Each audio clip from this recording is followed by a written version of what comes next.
কক্সবাজারের উকিয়া টেকনাফর গহীন জঙ্গলত মাদক নির্মূল ও অপহরণ প্রতিরোধে অভিযান পরিচালনা করছে র্যাব, পুলিশ, সেনাবাহিনী, বিজিবি, নৌবাহিনী, এপিবিএন, মাদক নিয়ন্ত্রণ অধিদপ্তর ও বন বিভাগের 467 জনের উগ্র যৌথ বাহিনীর দল। আর এই অভিযানত উদ্ধার করাই 2500 পিস ইয়াবা, 100 গ্রাম গাঁজা, 2 এলজি, উগ্র 1 শুটার গান, 11 গুলি, উগ্র অস্ত্র তৈরির যন্ত্রাংশ, 4 রামদা, 2 ছুরি, 1 চাকু ও 3 ক্রিস। মেয়ের 8 তারিখ বৃহস্পতিবার সকালত্তন টেকনাফর রঙ্গিখালী ফাহারে এলাহার নাইজি অভিযানত যায় যৌথ বাহিনী। অভিযান শেষে দুপুরে এক সংবাদ সম্মেলনত র্যাব 15-র অধিনায়ক লেফটেন্যান্ট কর্নেল মোহাম্মদ কামরুল হাসানে জানাই, গত 3 মাসে আনুমানিক 40টির মতো অপহরণের ঘটনা ঘটেছে। আর মাদকের চোরাকারবারি তো নিয়মিত ঘটেই যাচ্ছে।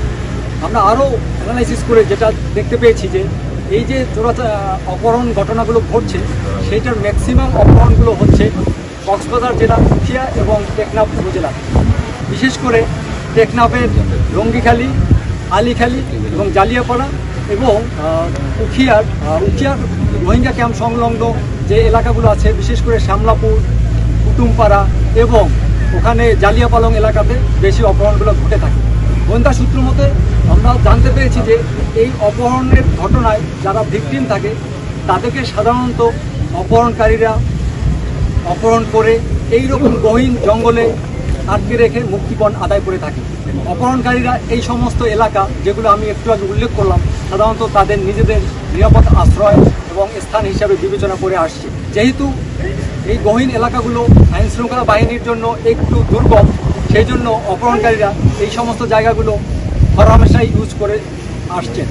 তাদের এই সেফ হাউস ধ্বংস করা এবং মাদক এর রুট ধ্বংস করার জন্য আমাদের আজকের এই সাঁড়াশি অভিযান পরিচালিত হয়েছে। উক্ত অভিযানে আমরা বিভিন্ন জায়গাতে কিছু সন্ত্রাসীদের কর্তৃক ব্যবহৃত অস্থায়ী টংঘর পেয়েছি, যেটা আমরা ধ্বংস করেছি। এছাড়াও উক্ত টংঘরে সন্ত্রাসীরা অপহরণের কাজে ব্যবহৃত কিছু যন্ত্রপাতি এবং অস্ত্র সরঞ্জামাদি আমরা উদ্ধার করতে পেরেছি। এই অভিযানত ড্রোন উড়ানো সহ 2 টঙ্গর ফুরি দ্বীপের ছবি ফুটেজ সরবরাহ করা হয় র্যাবর পক্ষত। এসব টঙ্গর অপহরণকারীলার বলে জানাই আইনশৃঙ্খলা বাহিনী। এলাকাইনত পুনরায় সন্ত্রাসী ডাহাতলা নিরাপদ আশ্রয় যাতে না পারে তাল্লাই নিয়মিত ব্যবধানে এটা সাঁড়াশি অভিযান পরিচালিত হবে বলে জানাই র্যাবর পক্ষত। আমাদের একটাই উদ্দেশ্য ছিল যে বর্ণিত এই গহীন এলাকাগুলো যেন সন্ত্রাসীদের অভয়ারণ্য, নিরাপদ আশ্রয় না থাকে। সাধারণত আইনশৃঙ্খলা বাহিনী এই সমস্ত এলাকায় কম অভিযান পরিচালনা করত, বাট এখন থেকে নিয়মিত ব্যবধানে আমরা বর্ণিত গহীন এলাকাগুলোতে সাঁড়াশি অভিযান পরিচালনা করব, যাতে এই এলাকাগুলোর প্রতি সন্ত্রাসীদের নিয়ন্ত্রণ অনেকটা কমে যায় এবং পাশাপাশি আইনশৃঙ্খলা বাহিনীর নিয়ন্ত্রণ ভালোভাবে প্রতিষ্ঠিত হয়। C+ TV, Chittagong.